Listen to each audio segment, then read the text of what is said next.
Hello and welcome to this vlog. I'm still in Krabi Province and still in Phra Nang, but we'll be leaving Phra Nang to go to a secluded beach where once you could get to by kayak or swim, but now it's so popular you can get a long-tail boat from Phra Nang or follow this road to Phra Nang Mao to take a ferry, which is recommended if you've got luggage and you don't want to get your feet wet.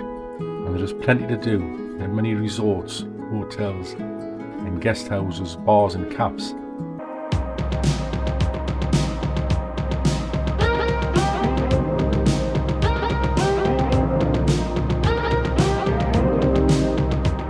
Not just beaches, but you've got rock climbing, snorkeling, or just relaxing in the sun with a drink.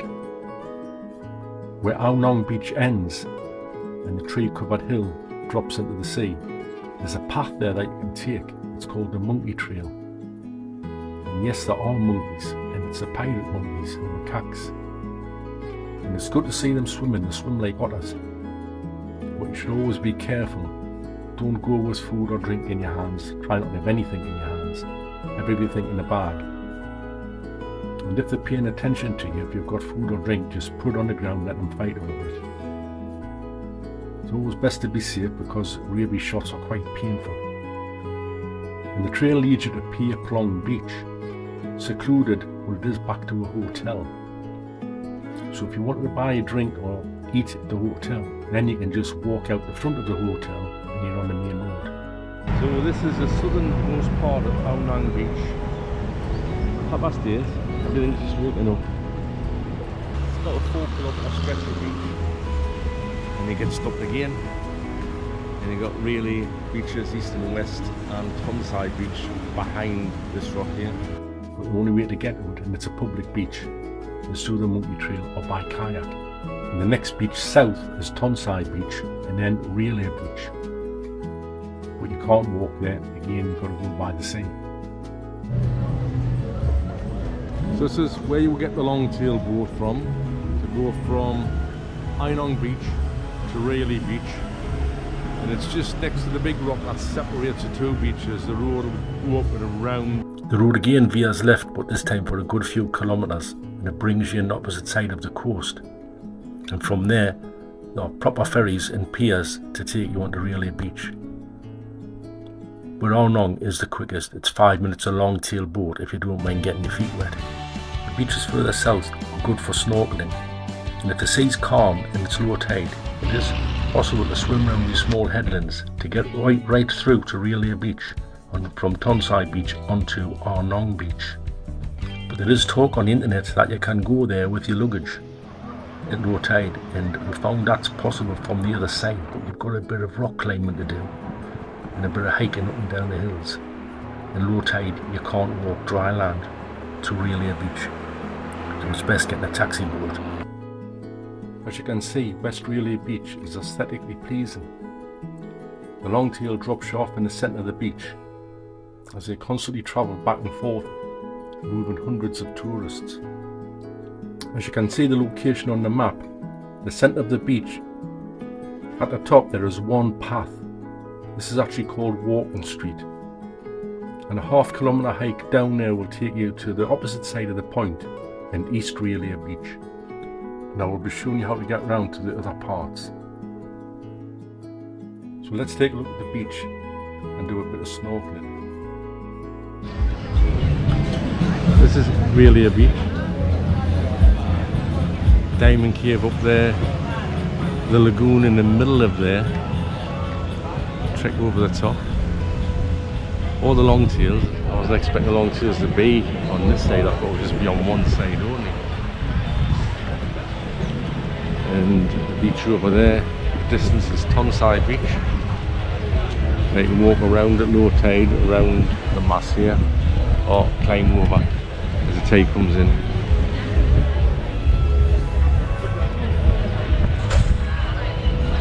That's the walk down to the other side of the beach. And just mounds of bars, cafes, restaurants, resorts, hotels.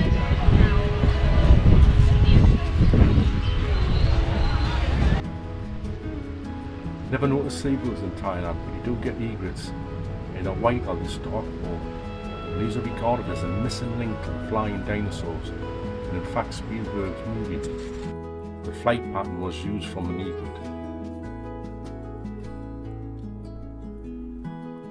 So snorkeling at the north end of the beach. Though the sea is pretty calm on top, there are waves underneath. To try and stay motionless to take the video is difficult, so you have to put a hand down to hold yourself steady, and of course there seems to be corals everywhere. And if you chose to swim or kayak from West Railay Beach to Tonsai Beach, you would have to go over the headland, and this point is where the corals mostly are, and it's a large reef, probably runs for about 400 meters. There's no longtails come this way, but there's still quite a bit of sediment stirred up, and you don't normally see corals with sediment covering them, but you see me just washing the sediment away to take the video. And the brown brain-like structures, the rocks, they're hard corals, and there's not many fish on view. It is not as if there's many tourists chasing after them. It was just me at the time. So you see your usual wrasses. Dark black ones, they're the damselfish. The bright green coral which you see, and it's waving around like an anemone. This is a soft coral, and the polyps which are located at the ends and wave around, they collect food from the water. And again, popular with aquarium trade, and I had a reef tank around 10 years ago. The idea is you keep them clean so they can move around and find the food. But it is a lot cleaner and clearer when you're out at the islands compared to the mainland. Green coloured coral, which has a button-like white centre, they're known as button corals. They're zoas. And if you look at 11 o'clock from that coral, you'll see some white snotty anemone type things. And again, in the aquarium, reef aquarium, they're classed as a pest, and they're apoplasias, and they can sting you. Not bad sting, but if you had a reef fish in an aquarium, they can take them.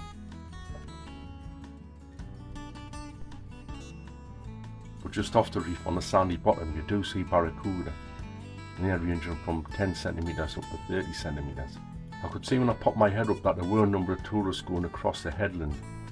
It looks like a couple 100-metre hike to take you onto Tonsai Beach, and I can see the resort, so it's quite easy to swim there. But I will take the hike and let you know what it's like to get there by foot and stay dry. The resort that's on Tonsai Beach, which is at the north end, that is fed by long-tail boats. That's the only way to get in and out. But they drive straight in and straight out, so again, they don't interfere with your kayaking or swimming.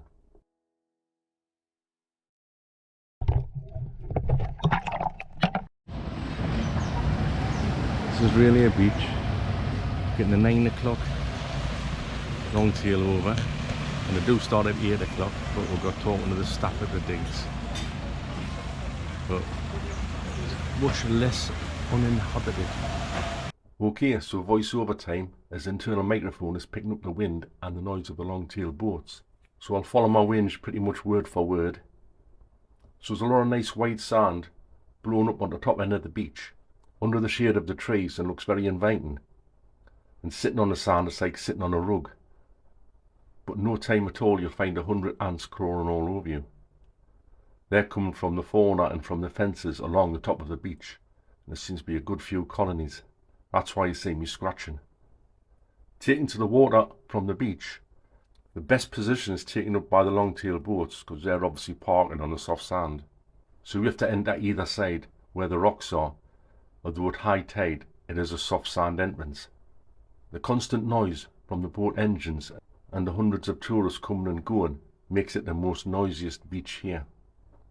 So we do need to explore the other beaches. Railay Beach off the list. Tonsai Beach at the far end. And then that's it. You can't get a car or a bike here, you've got to come in by boat. Everything comes in by boat, even the food. So you get a wave. There's a wave.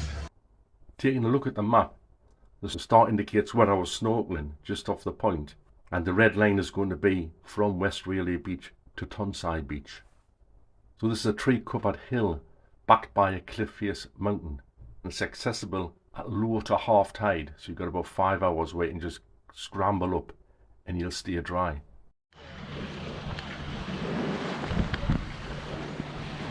So at the end of West Railay Beach, from the beach 1/3 of the way along the landmass, and there's a shortcut over to Tonsai Beach. Low tide, obviously it's just sand, and now it's almost high tide, you've got to wait for the water. So you have to clamber up the hillside to a height of around 10 metres, but as young children managing to climb okay. Once on top, you're guided through the forest with a guide rope, so it stops you getting lost, maybe. So the video footage is speeded up at 500%, but it will show you the full trek through the forest. If you remember earlier from Phra Nang Beach and the big landmass that sticks out into the sea, that's up ahead. That prevents you seeing the sunset from this area. To see a sunset, look at the last episode, and you need to be on Phra Nang Beach. We have to say the trek is well worth it.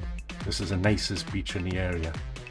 It comes in two halves really. You've got a very secluded half, and then you've got the tourist half. We need to bring a beach towel, sunglasses and sun cream and a few bottles of water. You even have a cliff wall which is ideal for the rock climbers, and there's quite a few coming and going with the rock climbing equipment to do this climb. Though the beach at the other end of Railay Beach, the south side, has much better views and Instagram photograph types for the rock climbing. For the rock climbing that overlooks the bathers on the beach. So once you get to Tonsai Beach, the secluded part is right near to you, and late in the afternoon the cliff casts a nice cool shadow over the top part of the beach, so you can move from the shadow to the sun to get the best spot. High tide takes a lot of this part of the beach away. So that's Tonsai Beach there. Yeah, I took a wrong turn because there's a staircase there, and now I'm coming down a 20-foot drop here. I'll go back and find that staircase.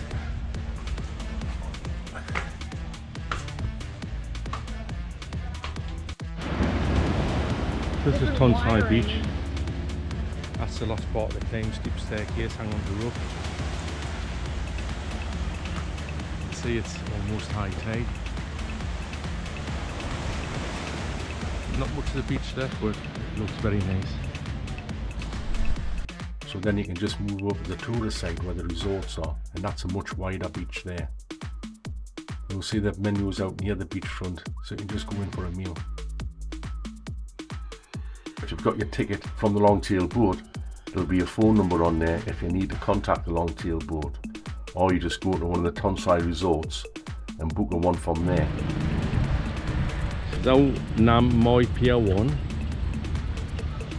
you drive in, and we are parked just there.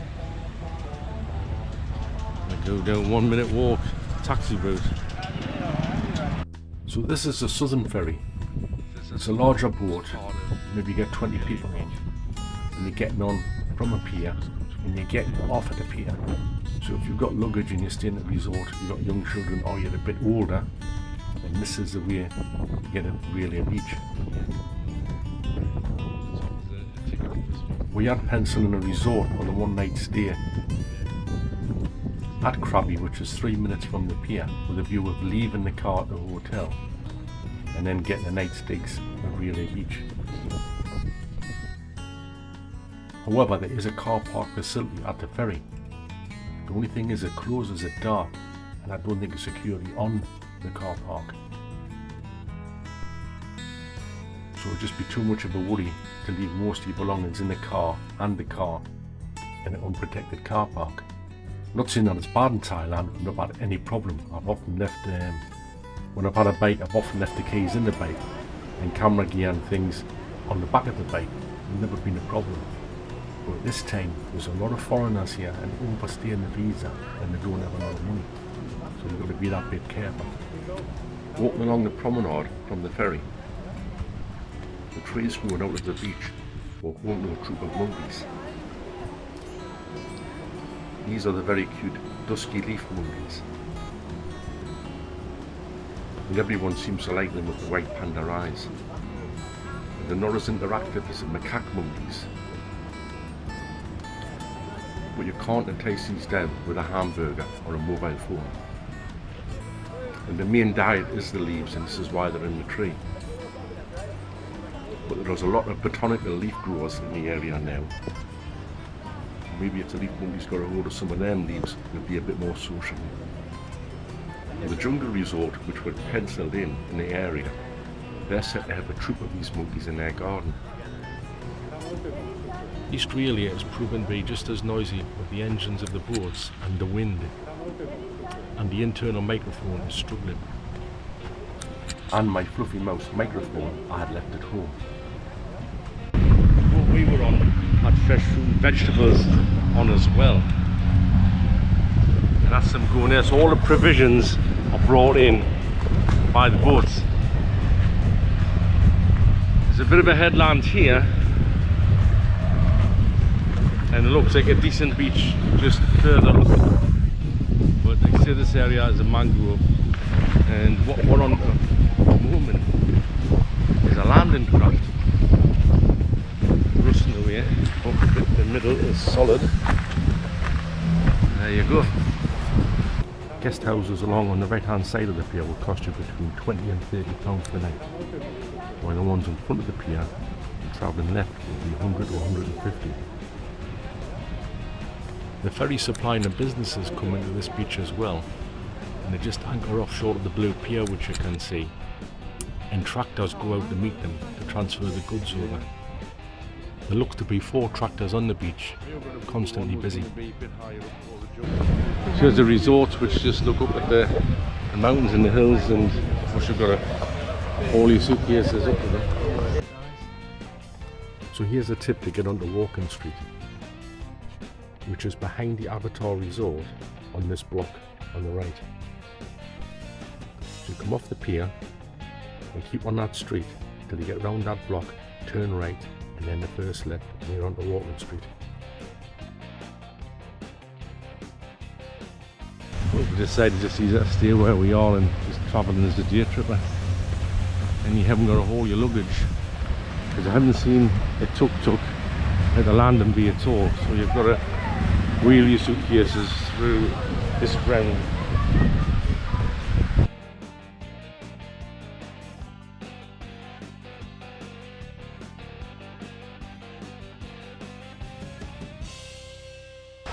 Plenty of water pictures, umbrellas around the pool, and everybody's facing the mountains rather than the mangrove. It was our idea just to go over and see what the area was like. Have a look at the beaches and how easy it was to get to these resorts.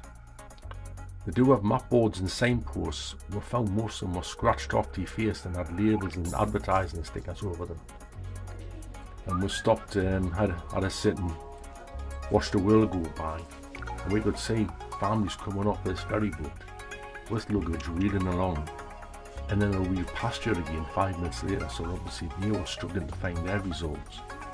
And obviously there's no tuk-tuks, taxi service to take you from the pier to the resort. And it's where they can get a good signal for Google Maps to work and guide you around here. So after we did a lot of exploring, getting to know the roads and the paths, we decided that we would just travel in, not have the harassment of leaving the car somewhere. Although you do miss out on the nightlife, it's always been a place for a chill out, especially for the younger set, where you've had your herbal smokes. So no matter what the Thai government do with the rules over the cannabis, on Railay Beach area, you don't have the man looking over your shoulder. And if you haven't got a resort, well, I've slept on the beach, it's very nice. And the sound of the waves just sends you off to sleep. Just got to watch your belongings from the monkeys. The last beach to visit, Phra Nang Beach.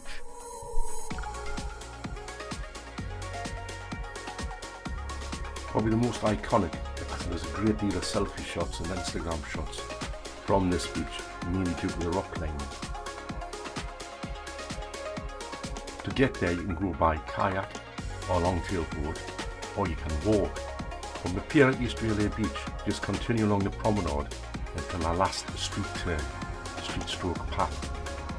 The River Resort is on the corner, which is unique because it fronts the least popular and lonely beach of East Railay, but continues through to Phra Nang Beach, where there's a natural grotto which is carved out as a restaurant for the resort guests.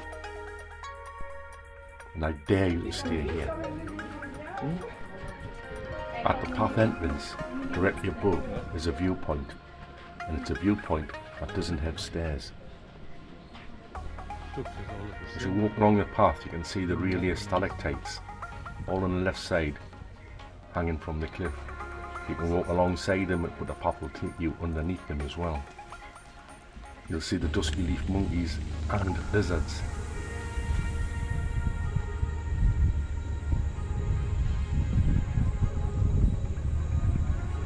And he's gone. Keep an eye out for the danger signs of rock climbers and fallen rocks. That is where you were sent to the viewpoint and the lagoon. And we'll do that last. Part of the cave. Your stalactites on. So on Phra Nang Beach, you have the back cave, the cock cave, and a bioluminescence where you can swim in the sea at night time if you're staying here, but there are long-tail excursion boats to take you to see the bioluminescence.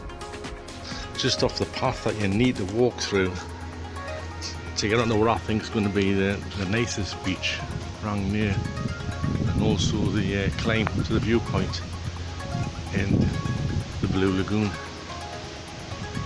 There is an entrance to what the tourists call the Diamond Cave, and it's the only time you'll see a government official who will charge you 400 baht, usual tourist park fee, to enter the cave.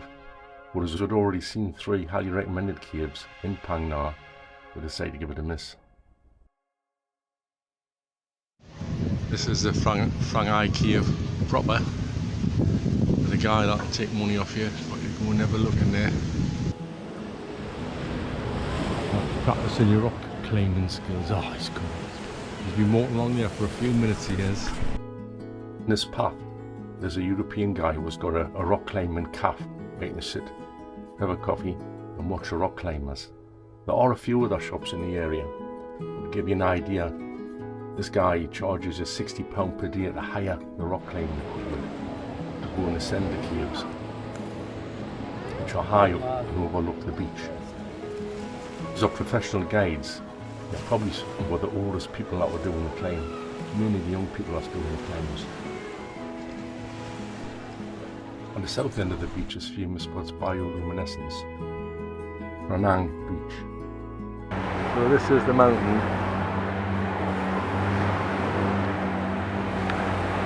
Well, this comes off the beach, and it's where all your rock climbers go.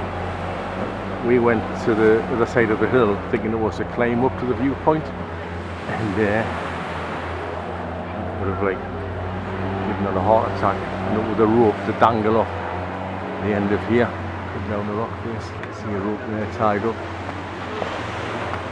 See a rope through the trees. A lot would prefer the free climb, so they hit the water, which is about 2-3 meters deep after it's been out there. And this is far nicer than East or West Railay Beach. At low tide, that beach connects to those rock formations, and it's a nice sandbar, so I've got to come back at low tide. And it's the first beach I've seen with the water sports. I've been out there with the surfboards and where they stand on them and paddle boards have been out there. It looks like they're netted, so there's no boats allowed in. So you've got the sea without any long tails or anything else.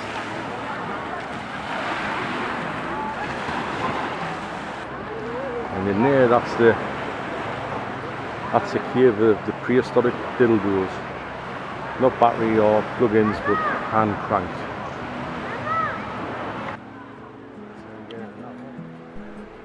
also home to the world's most famous water monitor. He's photographed a lot. Here he's left the cave. He's about to test a young lady's fear of crocodiles. It's just left the cave. That's a water monitor. Oh, it's hanging. Heading over to the kids that don't realise it's there yet. What they do now.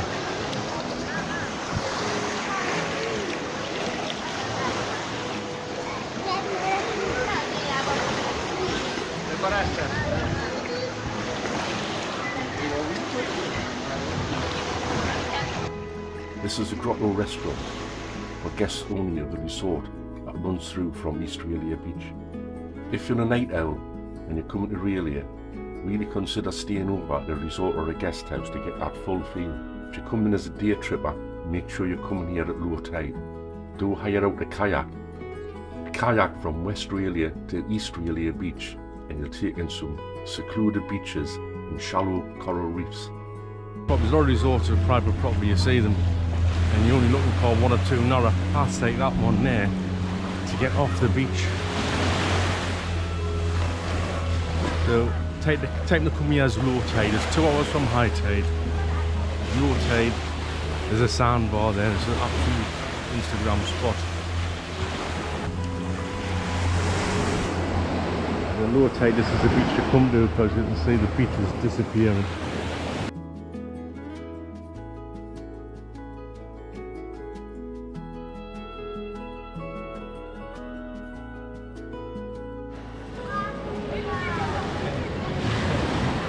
Lovely resort overlooking the bay.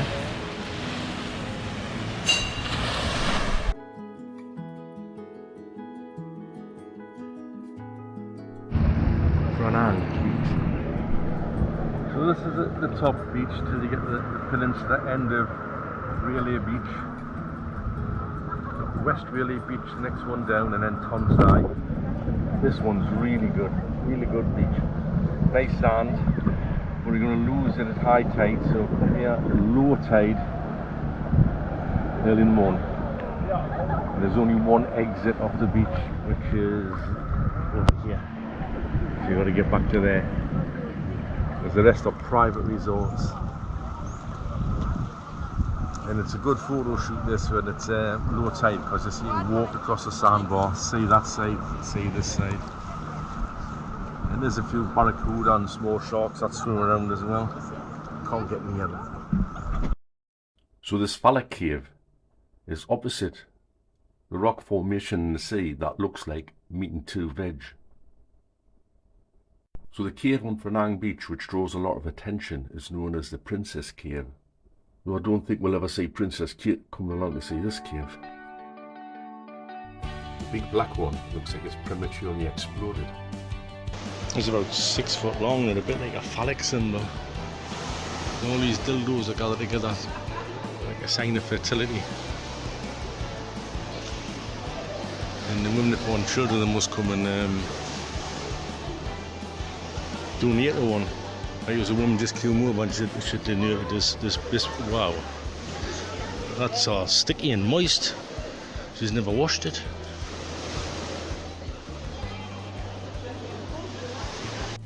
Another donation there. A miniature cigar one. And a gold one.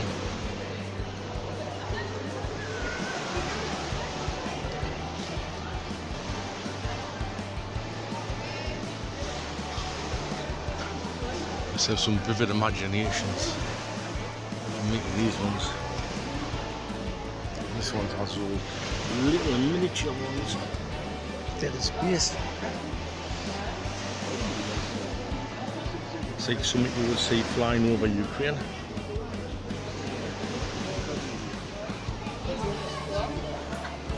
And there is a second cave, known by the Thais as Ma Chai, which means spare sausage. And there's another cave for donations. Definitely look like Haimar, that one. 1.5 metre, that's all. Why not just use cockles? I've seen some huge cockles on this trip, or even an odd grandfather clock against the wall.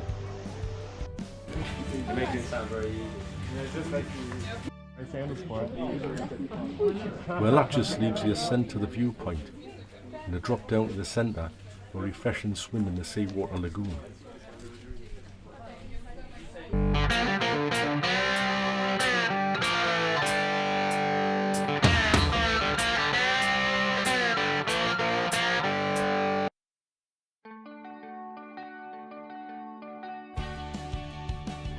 The ladies one by one took their shoes off. Either they couldn't climb in them or they didn't want to get them dirty. Now you can see when they've got new shoes on, two of them barefoot. There's no wind getting into the climb, so it's quite hot and sticky. I decided to take my smallest camera and a floaty stick and leave my backpack behind. Hiya. Right.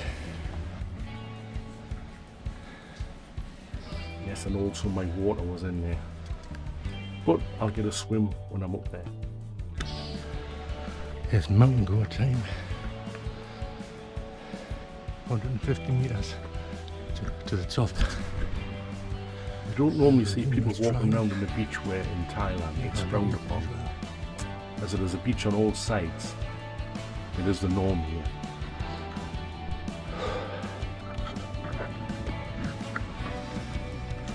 And still they come.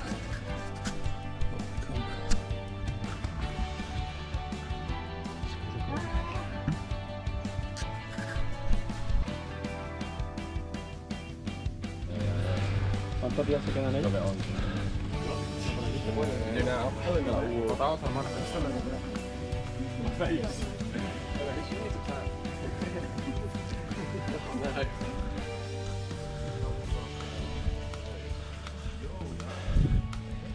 And it's not a good idea to come up here if it's raining.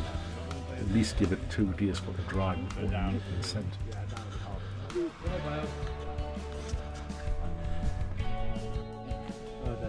Yeah. Okay, thank you, my friend.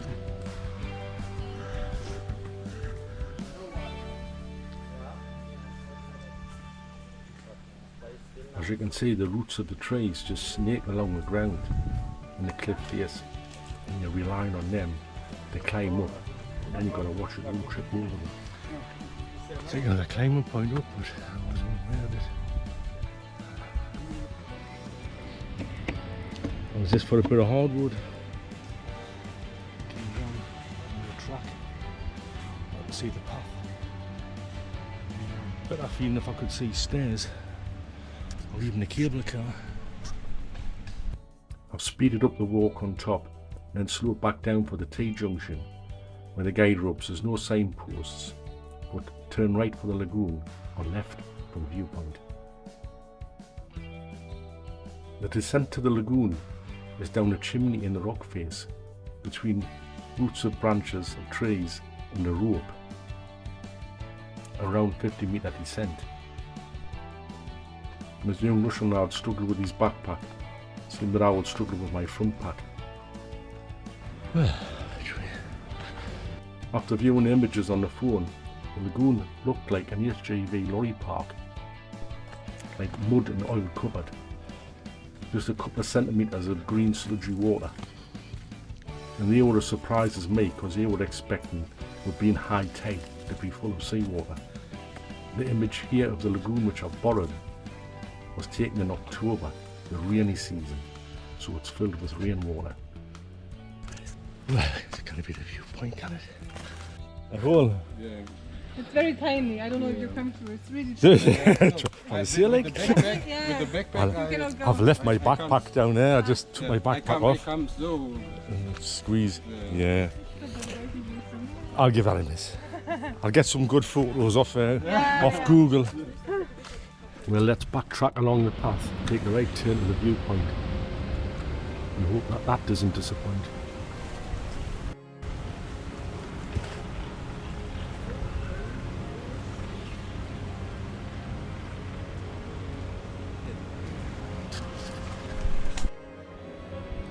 Right, so off down the climb down to Burren, and the girls are just going to go to the viewpoint And I've seen the pictures of the lagoon dried up. They're probably not going to be that bothered. So, no problems climbing up things, but I don't like climbing down them. So I'm going to put this over here. So father and daughter were going up. Just have to show you this bit. And it's a Chinese father and the daughter. And the daughter was insistent on doing the climb herself. While my wife and the mother waited down below. Turned out that she hadn't even as much as climbed a tree in China. But she was determined to do this, and it took her more than an hour. But she'd done it without any assistance. So maybe a future rock climber there. And the macaque monkeys proved very troublesome. On the path to the viewpoint where people would gather, they literally gather around to mug people. That's a wrap on Railay. I do hope you've enjoyed the deep dive into the area. So after exploring this area, there is something here for everyone, even if it's just lying on the beach at Tonsai. Next episode we'll be back to Thai culture and a visit to the Tiger Cave Temple. And the temple is on top of a mountain. But yes, there's stairs. If you've stayed this long, then please subscribe. For the nightlife on Walking Street, do check out other YouTubers' vlogs.